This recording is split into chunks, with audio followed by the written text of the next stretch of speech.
Hola, ¿cómo están?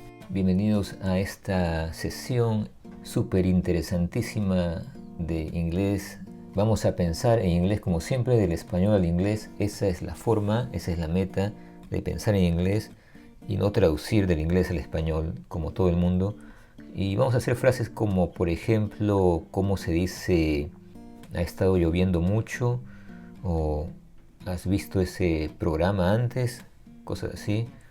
Cosas muy simples que si lo saben decir ya no necesitan esto, pero muchos no lo saben. Con la primera frase.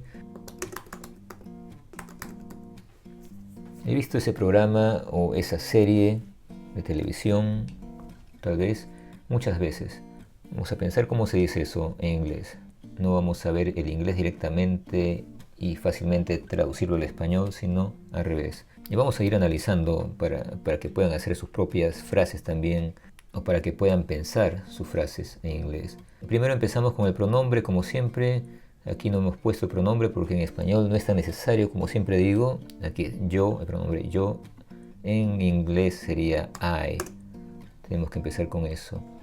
Y después vemos el verbo que es el verbo de haber.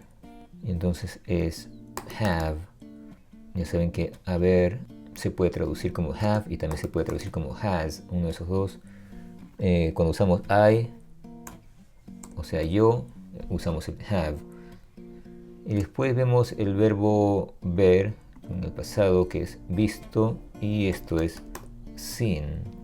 Después vemos show, es una forma común de decir a un programa, a una serie. Ese es that.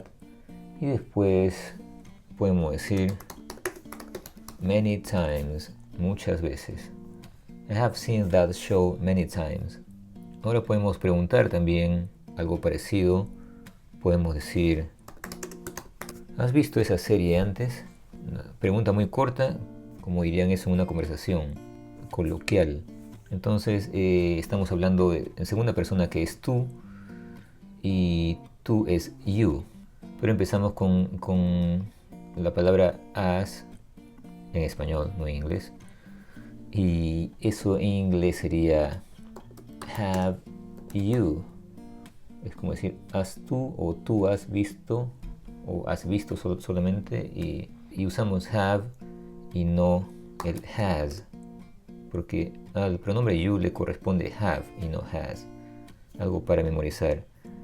Y curiosamente acá estamos usando otra palabra en español que es muy parecida, as, no en inglés. Y este es has. Entonces empezamos con have you y después el resto es muy fácil porque hemos visto que visto es seen. Have you seen that show before? Ahora vamos con otra frase muy simple. Ella le ha hablado de eso muchas veces.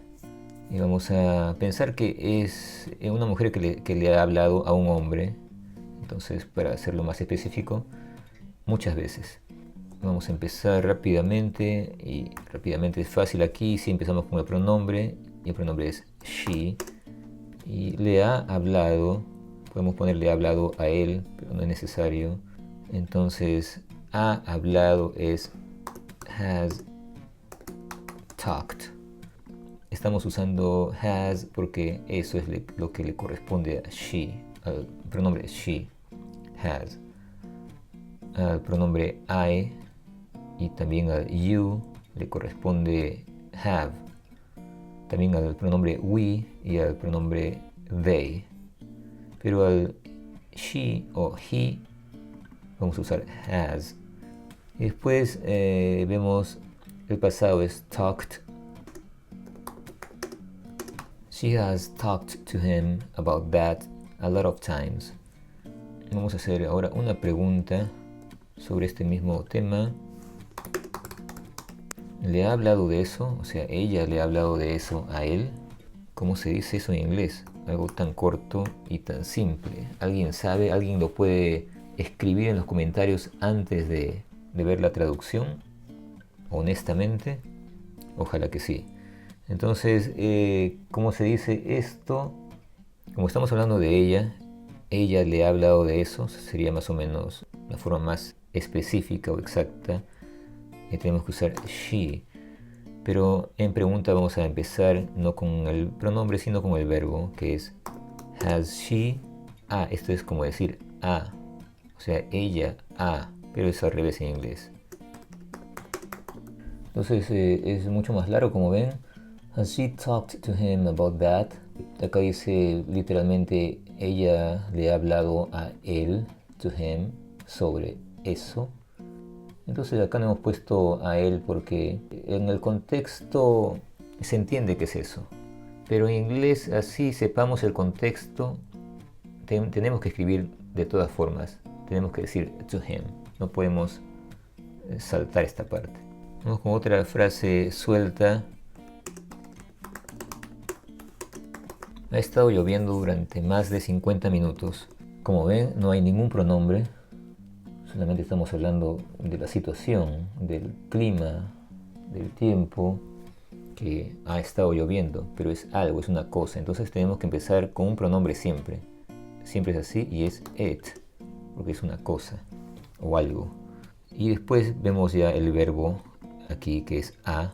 Estamos usando has o have y el it le va a tocar el has. Y después podemos seguir estado lloviendo y estado del verbo estar, el verbo to be es been.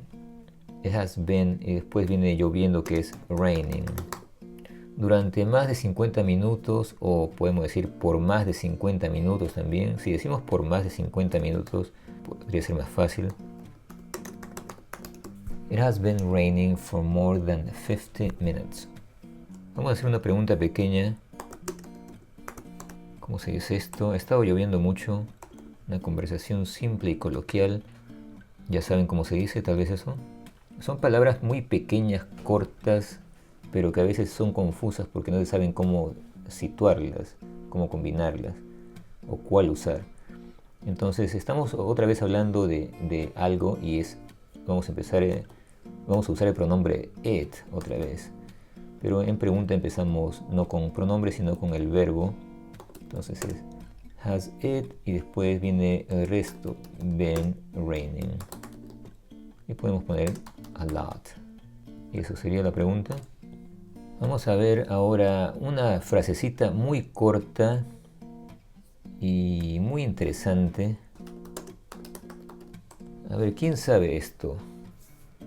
Una frase tan corta y tan simple del nivel, no sé si sería básico esto, tal vez es un poco más intermedio, aunque es algo muy común y cotidiano. Frases y ejemplos que no lo van a ver nunca en ninguna clase de inglés en todo el mundo. Bueno, empezamos analizándolo. Estamos hablando de nosotros, entonces tenemos que poner el pronombre, aunque aquí no dice nosotros, en inglés sí vamos a usar el pronombre. Y es una forma del pasado de este verbo que es has o el have, uno de los dos, pero el pasado es solamente uno, que es had. Y después tenemos otra palabra que es tener, o sea, otro verbo, acá es haber y aquí es tener, y también en pasado. El pasado de tener también es had. Interesante esa forma. Y después, bueno, después tenemos el verbo correr. ¿Y qué correr sería? To run. We had to run. Y eso sería la traducción, muy interesante. Vemos que hay dos had con significados muy diferentes. Es bueno que practiquen así frases o ideas que tengan en su mente en español y las piensen en inglés y no al revés. No vean el inglés y lo traducen porque eso lo hace todo el mundo y es mucho más fácil y no hay mucho avance con eso. Bueno, no se olviden de visitar nuestro website inglesrelax.com para ver nuestros métodos que tenemos por ahí, varios métodos. Tenemos un método que se llama Frases para entender inglés, que es un ebook con frases de diferentes niveles de conversación, frases muy cortas como estas, cotidianas, un formato muy moderno y muy atractivo. Y viene con audio, o sea, pueden escucharlo mientras lo leen, escuchar cada frase en velocidad lenta y en velocidad normal. También tenemos otro método que se llama los 12 tiempos. Este solamente es un ebook sin audio, pero es algo mucho más corto y con frases muy simples también cotidianas. No se olviden de darle un like si esto le gustó y de suscribirse si no lo han hecho. Y nos vemos la próxima vez. Chao.